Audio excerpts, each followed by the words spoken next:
स्वातंत्र्यवीर सावरकरांचा सातत्याने अपमान करणारे राहुल गांधी यांना सुप्रीम कोर्टानेच चपराक लावलेली आहे। आता रोज संविधान हातामध्ये घेऊन फिरणारे राहुल गांधी सर्वोच्च न्यायालयाचा मान ठेवणार का, हा माझा प्रश्न आहे। आणि अशा प्रकारे यापुढे स्वातंत्र्य संग्राम सेनानींचा अपमान राहुल गांधी करणार नाहीत अशी मला अपेक्षा आहे। सुप्रीम कोर्टाचे मी आभार मानतो की सुप्रीम कोर्टाने किमान त्यांची जागा त्यांना दाखवली आणि ज्या प्रकारे भारतीय स्वातंत्र्याच्या नायकांना ते अपमानित करत होते, आता ते यापुढे अपमानित करणार नाहीत अशा प्रकारची माझी अपेक्षा आहे। भारत सरकारने पाकिस्तानी नागरिक जे भारतामध्ये आहे त्यांचा व्हिसा रद्द केलेला आहे आणि त्यांना तात्काळ निघून जायला सांगितलेलं आहे।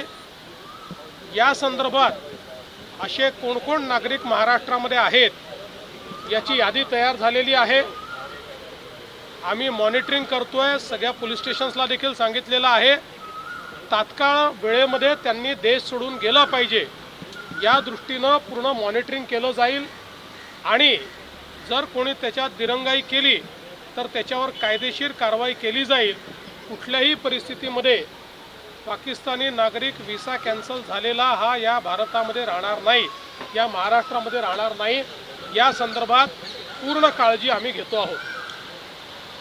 आज सुप्रीम कोर्ट ने स्वातंत्र्यवीर सावरकर जी का अपमान करने वाले श्रीमान राहुल गांधी को जिस प्रकार से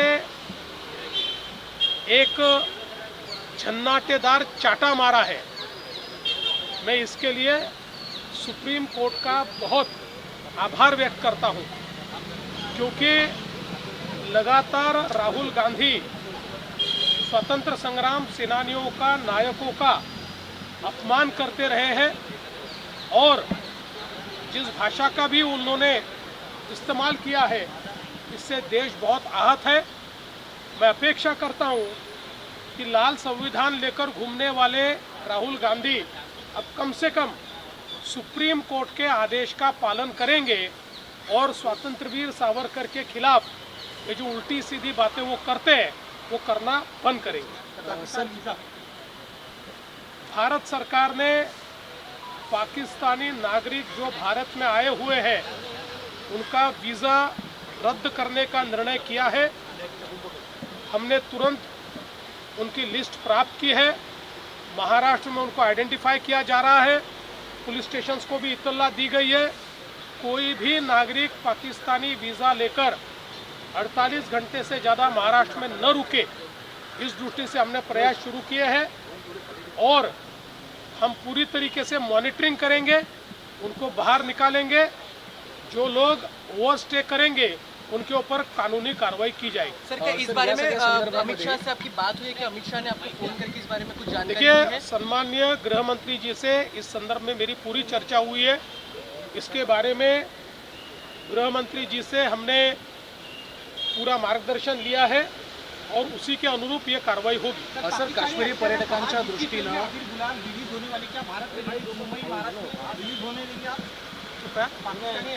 देखिए, पाकिस्तानी एक्टर या पाकिस्तानी प्लेयर इनके प्रति हमारे मन में कोई सिंपत्ती नाही आहे। सर, काश्मीरमधल्या ज्या पर्यटकांचं आपलं सगळे मदतकार्य सुरू आहे त्याची एक आज विमान सुद्धा येते 232 प्रवाशांना घेऊन येते। अजून काही पर्यटकांची नावं आयडेंटिफाय झाली आहेत आणि त्यांना कधी असं आहे की ज्यांच्यामध्ये पॅनिक होतं आणि रस्ते बंद असल्यामुळे ज्यांची व्यवस्था नव्हती अशा लोकांना आम्ही मोठ्या प्रमाणात इथे परत आणलेलं आहे। आता जे तिथे पर्यटक आहेत त्यांच्या स्वतःच्या व्यवस्था आहेत। कोणाच्या 1 दिवस उशिरा आहे, कोणाची 2 दिवस उशिरा आहे। त्यामुळे आम्ही पहिल्यांदा तर त्यांना हे सांगतो आहोत की तुमची तिथेच आम्ही व्यवस्था करून तुमचे जे रिझर्वेशन्स आहेत त्याप्रमाणे तुम्ही परत आलं पाहिजे, अशा प्रकारचा आमचा प्रयत्न आहे। कारण सगळ्यांना परत आणणं याकरता वेळ लागणार आहे। त्याच्यामुळे त्यांनी जर त्यांच्या व्यवस्थेत म्हणजे त्यांचे अनेकांचे विमानांचे बुकिंग आहेत पण ते बुकिंग 1 दिवस नंतरच आहे, त्यांना वाटतं 1 दिवस आधी आम्ही आलं पाहिजे। तर पहिल्यांदा तर आमचा प्रयत्न आहे की त्यांनी त्यांच्या बुकिंगप्रमाणे यावं आणि त्याकरता तिथे त्यांची जी व्यवस्था करायची ती व्यवस्था आम्ही करतो आहोत। त्याकरता गिरीश महाजनजी तिथे स्वतः आहेत, पण त्यातले काही लोक थोडे घाबरले आहेत, काही पॅनिकमध्ये आहेत, अशा लोकांना आम्ही परत आणतो. सर दुसऱ्या बाजूला एका बाजूला हे सगळं सुरू आहे. कल रक्षा मंत्री जी ने ऑल पार्टी मीटिंग ली, लेकिन इतने संवेदनशील मुद्दे में भी कुबाटा मौजूद नहीं रही, इस पर आप क्या कहेंगे? देखिए, मुझे इस बात का बहुत दुख है कि कम से कम देश के मामलों में इस देश का इतिहास है कि सारी पार्टियां एक रही है, और जब दुश्मन हम पर हमला करता है, दुश्मन जब हमारे साथ इस प्रकार का व्यवहार करता है, तो भारत की पार्टियों ने कभी पार्टियां देखी नहीं है। हम लोग उस इतिहास को जानते हैं कि जब अटल बिहारी वाजपेयी जी ने पूर्ण रूप से बांग्लादेश के युद्ध के समय स्वर्गीय श्रीमती इंदिरा जी को समर्थन दिया था, लेकिन आज जिस प्रकार के छोटे मन से और छोटे दिमाग से यहाँ काम हो रहा है, देश की जनता माफ नहीं करती. काश्मीर प्रश्नावरती सर्वपक्षीय बैठक बोलवण्यात आली, परंतु उद्धव ठाकरे गट त्याला अनुपस्थित राहिला. काँग्रेस असेल, ओवेसी असतील यांनी समर्थन दिलं, परंतु ठाकरे गटाची कुठेतरी वेगळी भूमिका मला पाहायला मिळते. अतिशय या गोष्टीचं दुःख आहे की या देशाचा इतिहास ते विसरले. या देशाचा इतिहास असा आहे की युद्धाची वेळ असो, युद्ध सदृश परिस्थिती असो, देशावर हल्ला असो, देशाच्या संदर्भात एखादा विषय असो, या देशातल्या पक्षांनी कधी पक्ष बघितलेला नाही आहे. अक्षरशः बांगलादेशच्या युद्धामध्ये ज्या काळामध्ये खूप टोकाची लढाई चालली होती पक्षापक्षांमध्ये, त्याही वेळी श्री अटल बिहारी वाजपेयीजीने, स्वर्गीय श्री अटल बिहारी वाजपेयीजीने स्वर्गीय श्रीमती इंदिराजींना पूर्ण समर्थन दिलं होतं. हीच या देशाची परंपरा राहिली आहे. पण अशाही परिस्थितीमध्ये विरोध करणं, उपहास करणं, मूर्खासारखे स्टेटमेंट देणं, हे जे काही उबाटाकडनं चाललेलं आहे, देशाची जनता माफ करणार नाही. शरद पवारांनी एक महत्त्वपूर्ण विधान केलं आहे की काश्मीरमध्ये जे गोळीबार झालेला आहे त्यामध्ये कदम बघून गोळ्या मारण्याचं काम. शरद पवार साहेब काय म्हणाले हे मी ऐकलं नाही, पण ज्यांचे आप्तेष्ट मारले गेले, जे स्वतः त्या ठिकाणी होते, ते काय म्हणाले हे मी ऐकलेलं आहे.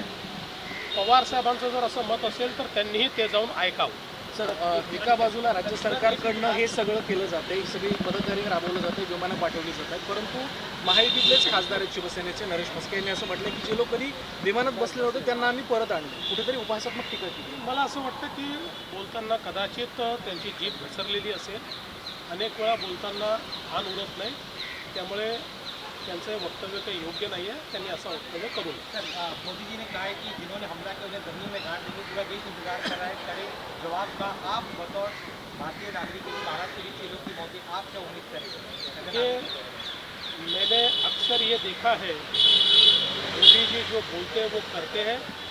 इससे पहले भी जब जब भारत पर इस प्रकार से हमला करने का प्रयास हुआ, मोदी जी ने करारा जवाब दिया है, और वो करारा जवाब मोदी जी देंगे.